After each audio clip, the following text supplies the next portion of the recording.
Hello everyone, it's Amy and welcome back for week 156 of Build Your Stash and Craft. Yay, we've made it exactly 3 years. So for week 156 we bought this Brother sewing machine at Walmart, or otherwise if you had a nice thrift store you went and got one there, or looked around, or you decided just to watch and see if you even think you might like a sewing machine. So here we go. I'm going to show you, I've got it unboxed and I'm going to show you what we have here that comes with the sewing machine. So we have the sewing machine itself, and then it comes with the presser foot, which is the power that makes it run, and it has a nice instructional DVD, which is a nice thing to have in case, like, I'm better at watching things than I am at reading them. So and then it also comes, and this may seem silly, but it comes with a very nice thick instruction book and operator's manual. And the thing is, so many things nowadays when you buy them, you have to go online for the operational manual. I like something that I can just grab a hold of and read through the book if I'm having problems. So I'm really happy that it came with a book instead of just telling me to go to a website to read the instructions. It also comes, which is another really nice thing, this is your quick reference guide to putting the thread on the bobbin and putting the bobbin in, and then on the other side it is the reference guide on how to thread your sewing machine.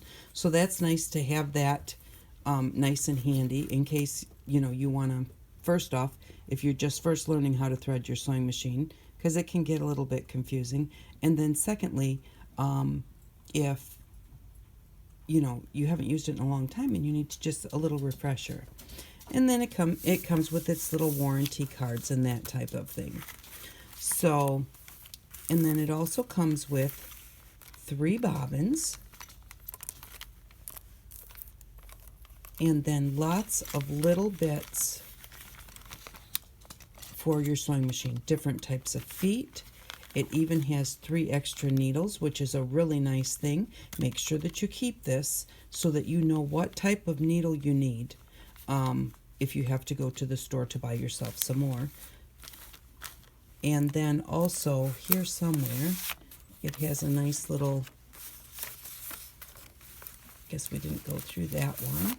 Here we go. This tells you all of the different parts that come with the sewing machine. It shows you all of the different stitches that you can do with your sewing machine and gives you the number of them. And then it gives you all the part numbers in case you needed to order more parts. So that's also a nice thing to make sure that you keep all of this in the bottom of your box where you can get to it if you need it. And don't forget to register your machine in case it has a problem. Alrighty, so what I'm going to do now, we also did buy $5 worth of thread. So I got these 5 threads at Walmart. They're Americana quilting thread. Now, I'm not sure exactly how well this will work. It might be a little thin. We'll just have to find out when I use it. So there wasn't anybody there to ask. I'm not a sewer, so I just bought some 97-cent threads. So I am going to put the camera up above and we are going to thread the sewing machine. I'll be right back.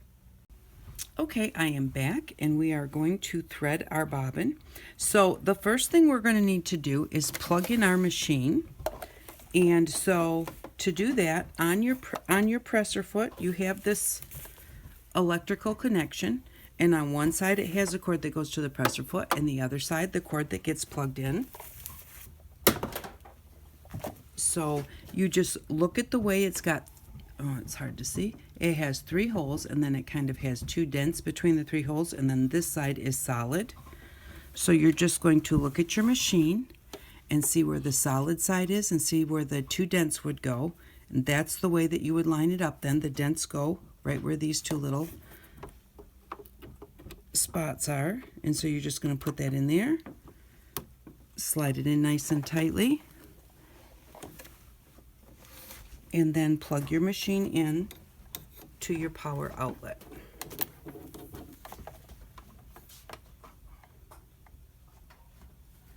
And I'm going to have to, oh, here. Right here. Thought I was going to have to unplug my leg. Alrighty, so now we have power to our machine. And then what we're going to do is we are going to, this is the little rod that holds our thread. Now it only sticks up right now, just about maybe 3/4 of an inch. It needs to be taller than that, so you're just going to grab a hold of it and just pull it up. And now it's tall enough to hold our thread, our spool of thread. So we're going to take our spool of thread, find the beginning, and on a spool of thread it has, just in case you don't know this, the spool of thread has a little notch in it right there. And so after they do the thread, they put it into that notch. But also when you're done using a color thread and you want to take it off your machine, you just want to go to that little notch, take your thread and pull it up into that notch, and then you're not going to have thread all over the place. If you have a spool of thread that does not have a little notch in it like that, you can really carefully just cut a little notch in it so that you can go ahead and put your thread in there, because that really does save you from having a great big mess. And then I just remove part of the paper there. Okay, so you are going to put your thread on the machine with the thread coming off. We're going to look at our little thing here, and it says the thread is coming off the front of the thread spool. So in order to make this come off the front of the thread spool, we're going to turn it like this, poke a hole in the center, and then just put it right on your rod. I'm going to poke a hole in the top too because I don't want to push that rod down. So I'm just poking a hole in the paper and putting it on like that. So now our thread is there, and our thread is coming off the front of the spool. And then we're going to come down. I'm going to open up my quick guide just to make sure I get it right. Every sewing machine might be just a touch different, but they're all pretty close to the same. And right on the top of the machine, this also shows you how to thread the machine. So that's really nice too. So what we're going to do is we're going to come through this little slot, just like that. And then we're going to come around the front of this circle. I don't know if you can see that very well. We're going to come around the front of the circle, come back around the back, so that now it comes through here, and then it crosses over when it comes back over. And then we're going to take our little spool, our little bobbin. You're going to take your bobbin. I need to cut this thread off really quick.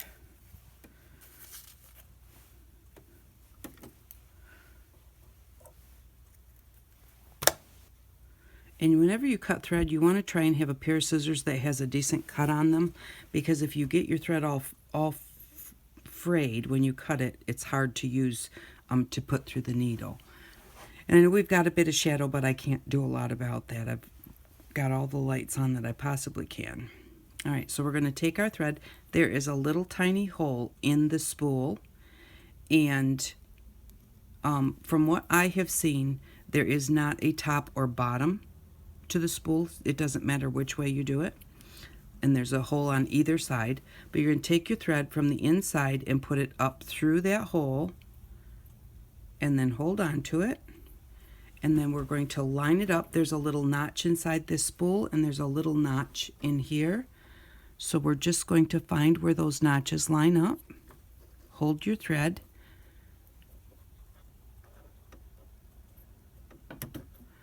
and then just push it right down onto there until it kind of clicks. Then what you're going to do, holding your thread, you're going to take your bobbin and push it right back towards this little holder here that kind of holds the thread in place. So you're going to push that there, and then you're going to turn your machine on. Now I hold this thread, or otherwise it's going to come out, but hold this thread for a minute, and then use your presser foot. Oops, and I let go. You need to really kind of hold it above like this. And once it gets started,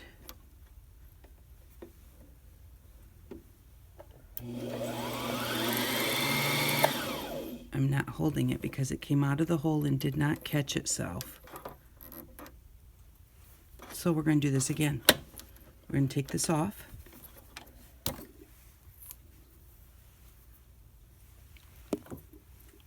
And then put our thread right through the hole from the inside up.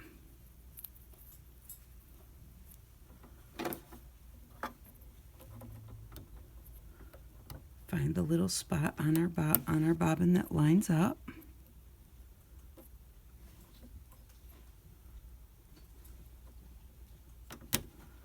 Press it on. Push this over here. And then just start slowly.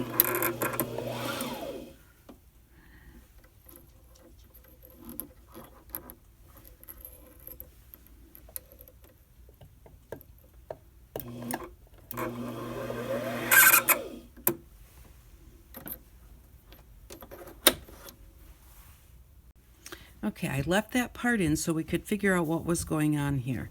When I put this on upside down, because they wanted the thread to come off the front of the spool, what happened was the thread was catching in that little catch that I told you is great to hold your thread, but you don't want your thread being held when you're sewing. So what I'm going to try this time is I'm going to try, because I had never had this problem before. Well, undo the thread, roll it back up. All right, I'm going to put the little notch that holds the thread on the top so that it can't catch the thread as it's coming off. Now that means it's going to come off the back, but we're just going to see if that works. Otherwise, I would have to sand that notch off, completely take that off of there so that it wouldn't catch as the thread was going around.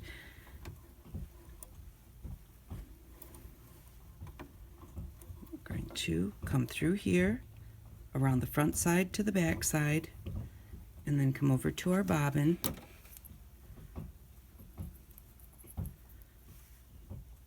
Put our thread through the hole.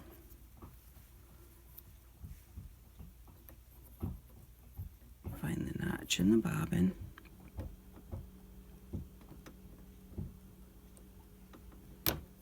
There we go. All right, now we're going to slide this over to here. I'm still going to hold on to my thread a little bit right above. And there we go. We have a bobbin threading. Now, what I like to do once I get that far is I like to cut this piece off so that it doesn't get stuck in the as it's rolling around. So I just cut that right off at the top of the bobbin once my bobbin starts. Now, I've always, because I've had older machines, I've always helped my thread go up and down the bobbin so it's nice and even. Right now I see that I have more thread at the bottom than I do at the top. And so even though this is a new machine, I'm still going to do that. I just stick my finger under the thread, and then you just go slow with your bobbin. And so I just help the thread go up and down to keep it even in thickness, because that works better when you're sewing.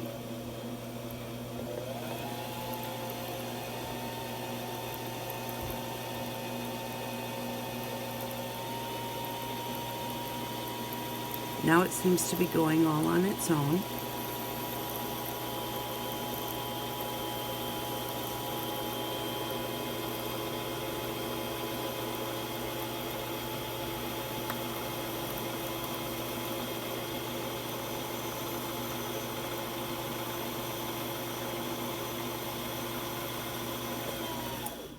And there we go. We'll call that good. So now what you do is just pull your bobbin back and take it off. And I like to fill my bobbins pretty full, so that I'm not changing them constantly. This one is not real full. You can fill it out to the edge, but don't ever go past the edge, because otherwise it's not going to fit in your machine and work correctly. Now don't forget, at this point you need to unthread what you have going on over here, because that's for the bobbin, that is not for the sewing machine. Then also on the top of your sewing machine, it has numbers, and that is right there. It has this for the bobbin, and it shows you that that's the bobbin there. And so what we're going to do is we are going to thread the sewing machine itself. So number 1 is you put your thread on the thread spool. I'm looking at my quick reference guide here because, oh, they say number 1, turn the power off.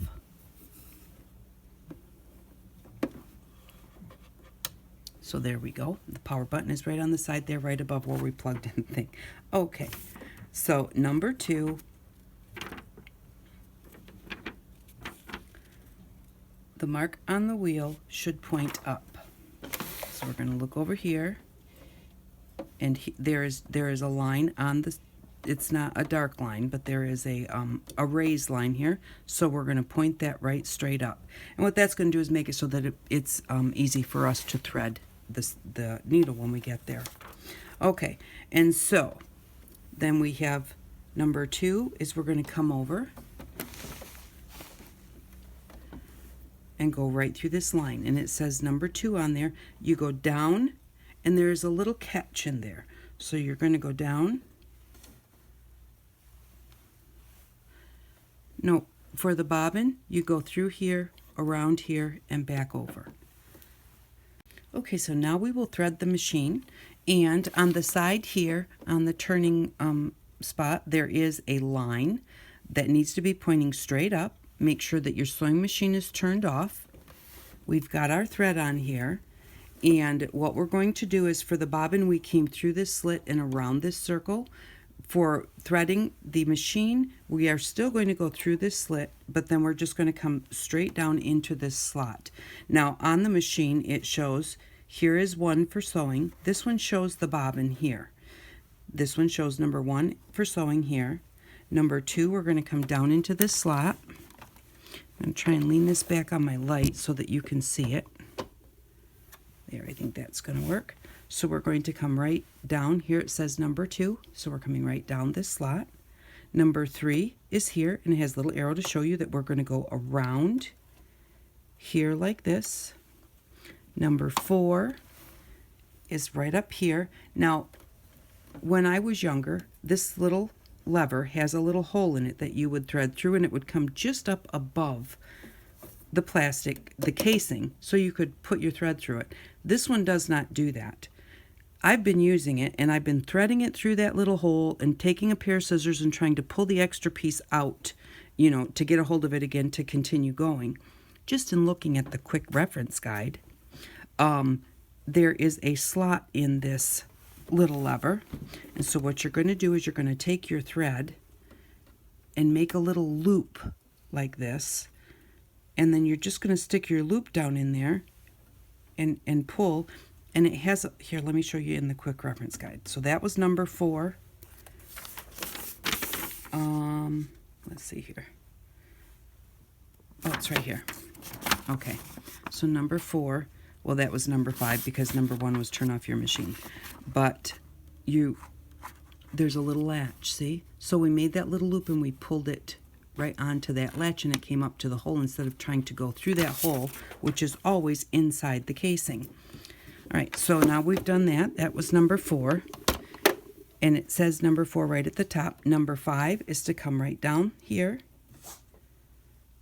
And then in front of your needle, there is a little arm that sticks out like this. And the needle is right here. We are going to go behind that arm.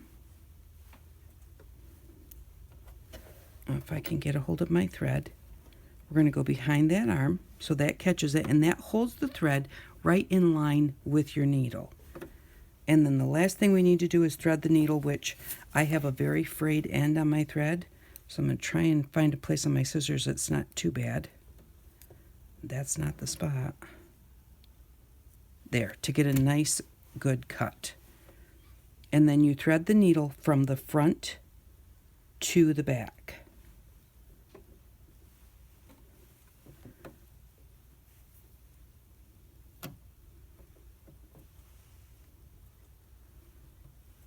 And at this angle, I've pulled it out from behind the little lever. At this angle, with no light, I'm having a little bit of a hard time getting it, but we'll get it.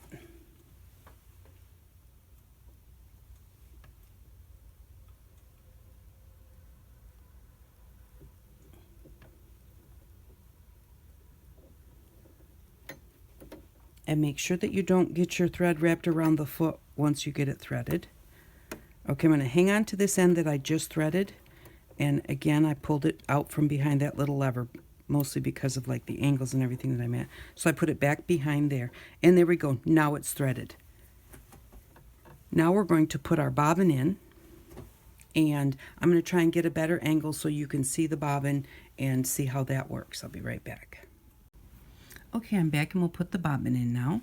So you do have your quick step guide that walks you through the whole thing and kind of shows you the different areas that you might not be able to exactly see here.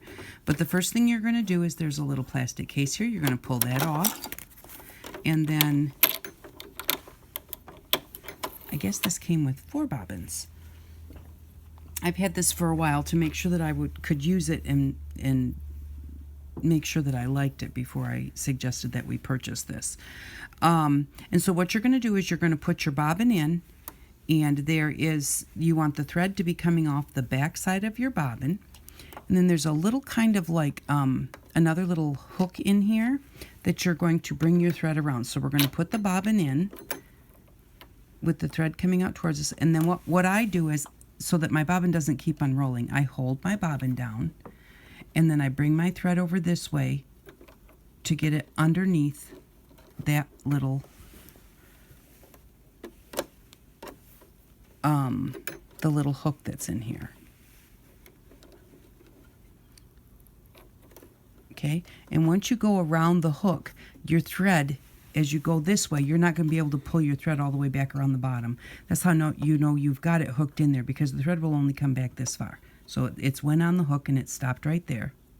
And then what you do is you just line it up with this little part here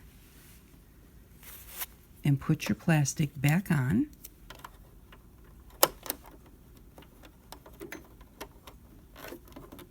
Just like that.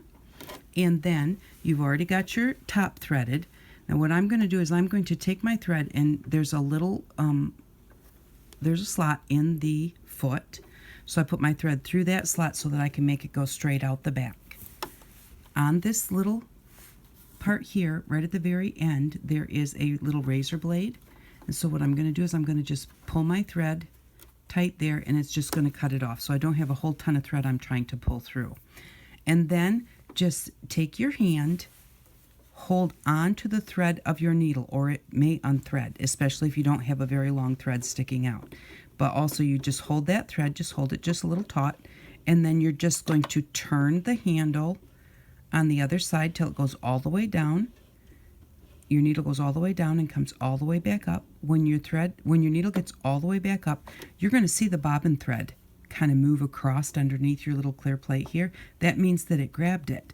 And then you're going to pull on your thread, and I usually use a pair of scissors to just kind of, I want the back side of the scissors because I don't want to cut my thread, to just kind of pull those 2 threads at the same time. Now here is our bobbin thread, and if I pull on this, I can see my bobbin going around. And then this is the thread for from the top. And so we're going to put both of those out to the back. And now it's all ready to sew. So I'm going to grab a few things to sew, and I'll be right back. Okay, I'm back, and one thing that I wanted to say is the presser foot, you put it on the floor and you press on the big side. That's what makes the sewing machine go. But mine slides sometimes, and this does kind of have a little bit of rubbery feet on it. But if you find that this is sliding and it's driving you crazy, we bought that rug, like nonstick rug, whatever it was called, fabric, to put, it's made to put on the back of rugs, and we used it to make stamps and stencils. You could cut a piece of that and glue it onto the bottom of your presser foot, and it's kind of a rubbery fabric, and that would hold this from slipping. So I just wanted to give you that idea. If this is slipping around on you and it's driving you crazy, that is a way to stop it from slipping, a really easy way, and we already have that in our stash. So I'm going to put that down on the floor, and then we'll just do a couple of quick little things that you can do with your sewing machine that aren't just, of course, you can just do plain sewing. Get a pattern and, sew something with it. Not something I'm really good at. I don't do patterns because they have rules. But so we're just going to make a ruffle. So I just took 2 pieces of fabric. They were both the same size, and I thought, well, that's kind of, it would show a little bit if you ruffled it, but not enough. So what I'm going to do, since they're both the same size, and I really don't want to make it any smaller, I'm just going to move the red one over a little bit so that we can see a little bit of the white sticking out. And then I'm just going to put it in my sewing machine. There is a lever that puts the foot up and down on the back of the machine. And I am just going to just go forward a little bit, and then to go backwards, there's a little lever here. It has a little arrow on it that says turn around, basically, like a U-turn sign. We're just going to hold this down, and that will make us go backwards.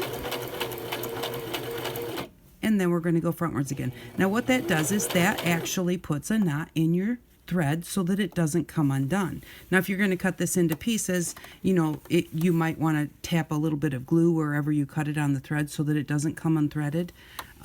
But that is how you put a knot. And then all we're going to do is we're just going to kind of fold this up a little bit so that we've got a little bit of a fold in there. And then hold your fingers out to the side so that you don't sew through your finger. Okay, and then we're just going to do another one. Just kind of fold that up a little bit and put it down. Now if you want to make sure that it's all the same length, you can go ahead and make all of your ruffles, put your pins out to the side so that they don't get in your way. Or otherwise, if you pin across this way, just make sure that before you get to the needle that you take that pin out, because if that needle hits that pin, you'll break the needle, and then you'll have to put in a new needle and you'll have to buy more needles. But I just hate changing the needles. Not that it's really that hard, I just don't like doing it. So we're just going to continue doing this and just ruffling it up. And then you can use this ruffle on the edge of a card. You can use it on a piece of mixed media. You can use it as a belly band in a journal. There are lots of things that you can do with it. You can just do it decoratively, and if you have some pretty fabric, I like to just hang things. And so you could maybe attach a few charms to it and just hang it on the wall. And I'm not staying real straight, I don't think. But that's all right. And like I said, if you want it all to be perfect, all you have to do is pin it.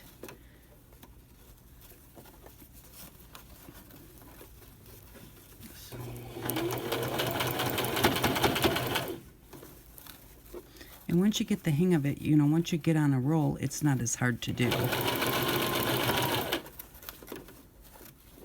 And this the red silk is quite slippery also.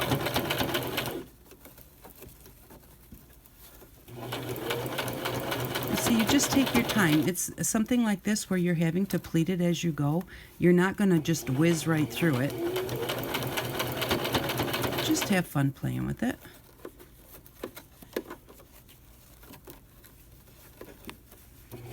And don't worry about how long it takes, or if you watch somebody else that does it really fast, that's probably because they do it all the time.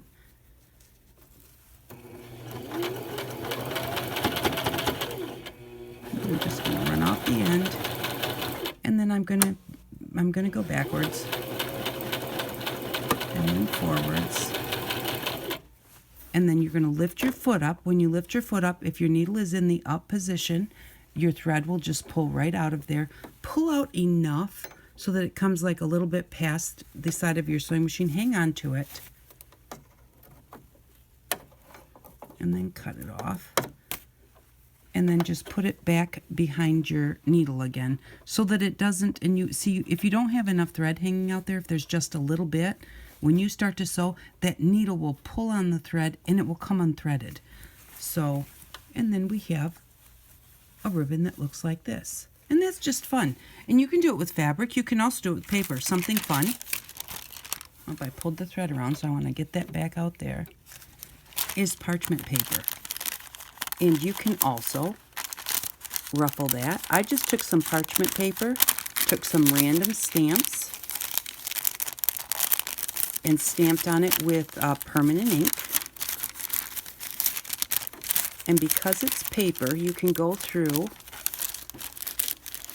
and just pull. Look, it's permanent ink, but I haven't let it set long enough, and so it's coming off on my hands. I'm going to leave this set, but you can make your ruffles like that with a parchment paper, and it looks really cute, and it has nice texture, and it has nice sound to it. I don't want to run it through my nice white machine and have it turn up like that. So I'm going to set that aside, but that's another way that you can do it. You can do that with any paper. I'm going to grab a napkin here and try and get a little bit of this off of my hands. The other thing that you can do that makes a really cute embellishment is use your punches to punch out 3 or 4 layers of paper. So I have the butterfly that we got here a while back.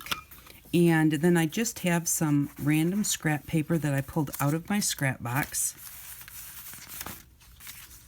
And so I'm just going to, I don't want to punch 2 layers at a time because then they'll be backwards. I'm just going to go ahead and just punch a couple of butterflies. And maybe use a few different colors of paper. Like that. So then I have 1, 2, where did the others go? A couple of them I just punched out of the bottom of the paper, so they didn't work. But so here I have 3 butterflies. I'm just going to stack them on top of each other, and I'm going to sew right down the middle of the body. Again, I'm going to put it in here and line it up. And then just sew. And this is something that I saw Ruth Burr do quite a long time ago. And I thought that they were just so cute. Pick it up, pull my thread out. Give that a cut. Where is my napkin? I really don't want to leave that black permanent ink on there. It just came off my hands. And now we have this really cute little butterfly. And then what you do is just take your threads off, or if you want to just leave them hang down, you can do that too. And then just take a pencil or anything that's a little bit round and just, I do it 1 layer at a time. Just curl that one up, go to the next one. And you can do this. This is regular paper, just regular scrapbooking paper. If you do it with cardstock, you probably wouldn't want to do any more than 3. But you can do it with more than 3 layers. And then I just curl them up, bend it in the middle,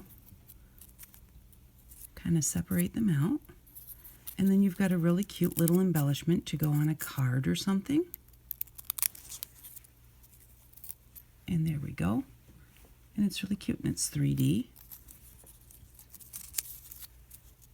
And that's what it looks like. So I think that those are really a cute little project to do. You can just sew around the edges of your papers. So you just have, let's say this is a journal page or something. Just put it in there.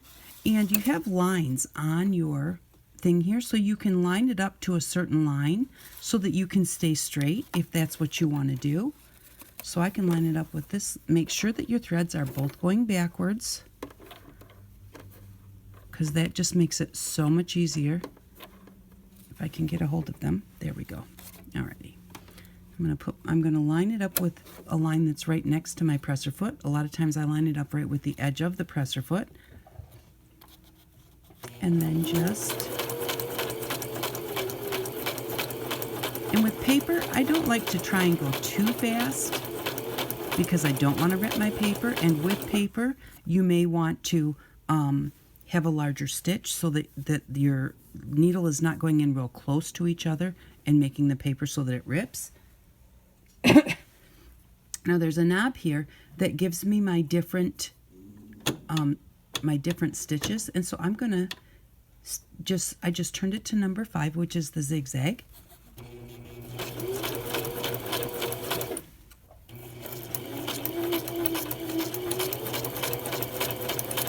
And my paper was not really moving on its own, so I'm just helping it a little bit, but I'm not pulling hard. And then just turn it back to a larger straight stitch.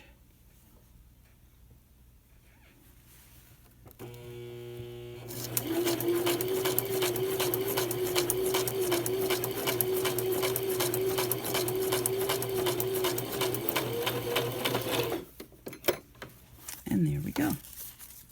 Just remember to pull your thread out a ways and then give it a cut. Put it back to the back of your machine. And so this is what we have.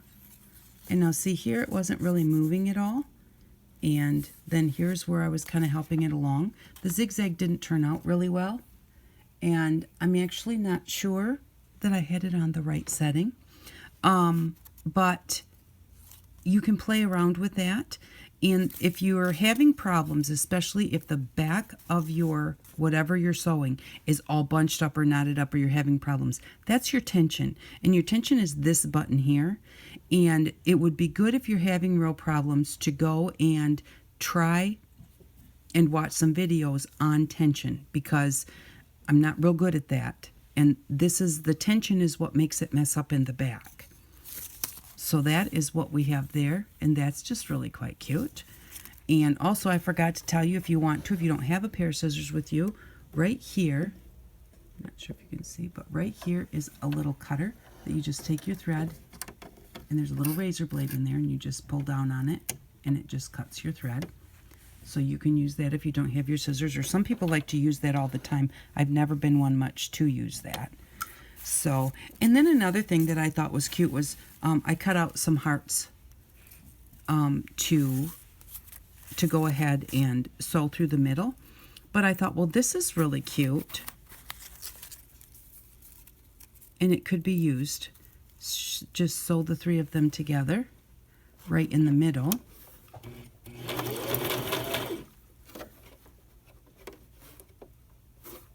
And I don't want to sew on nothing, so I'm going to go ahead and open that up and come down here. Now, I really should have, if I had thought of this beforehand, what I would have done was I would have made this piece of paper bigger so that I had more to sew through.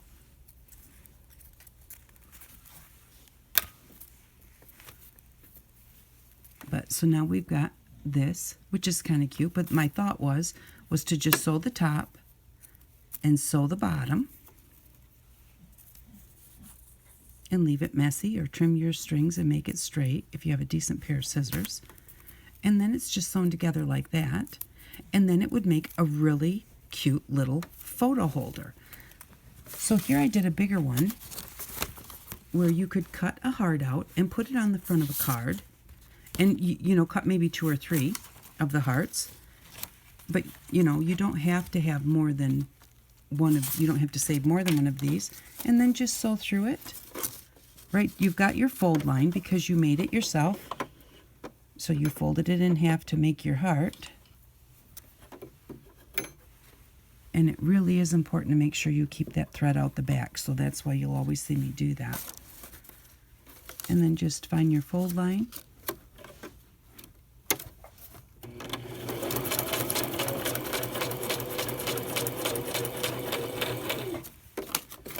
And of course I'm crooked.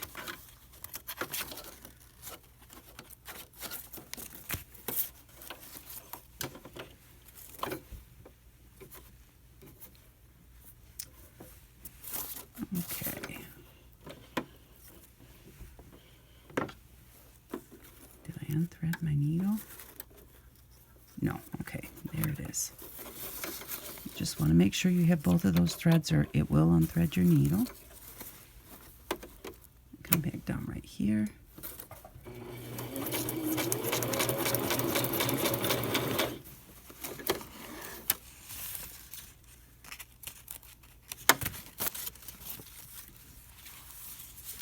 And then you can just put that inside, glue it at the top and at the bottom. I'm going to kind of try and move back just a little bit.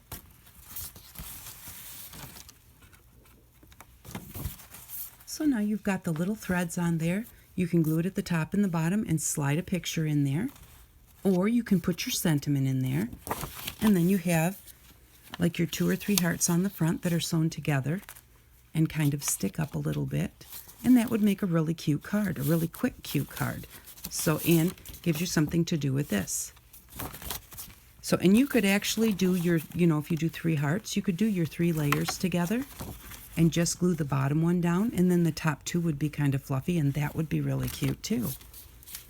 So you can do lots of things. You can, sew together to make little 3D embellishments. You can use all different kinds of stitches. You can sew on fabric, on paper, on parchment, make your ruffles, sew around the edge of journal pages. There are so many things that you can do with a sewing machine that are just they're just fun to do. And with a cheap sewing machine like this, you don't have to worry about it's a $1,000 sewing machine and you might, break it. Obviously we don't want to break it and we want to be careful with it. And if you find that your tension is off, go ahead and try and look that up. That's not something I can help you with very well. Tension has always been my nemesis. And I used to always have Papa who could fix it for me. But now he can't see anymore. So I've not had a problem yet, thank God. I have not had a problem yet with this machine with my tension. So, it seems to be a very nice little machine. And there are so many cute little things that you can do with it. And I figured it was about time for us to get something that, that we could use in different ways. Because like I said, if you want to, get a pattern and make some clothes or make some toys or something like that, you've got a little sewing machine to go ahead and take care of that. So thank you very much for watching. I really do appreciate it. We have just hit a full 3 years. And so there was a leap year in these 3 years. So we have an extra day. Next week, Tuesday, is the last day of the month. And it would be week 154, which would be starting on year 4. I am going to go ahead and hold off. And I'm going to skip next week. So I do apologize about that. But I need a little bit of time to get caught up on my videos. And so I'm going to take next week off. The week after that, we'll come back and we'll just play with what we already have in our stash, and I will give you a new item for the next week. So thank you very much again for watching. I really do appreciate it, and I hope that you all have an outstanding day. Bye-bye.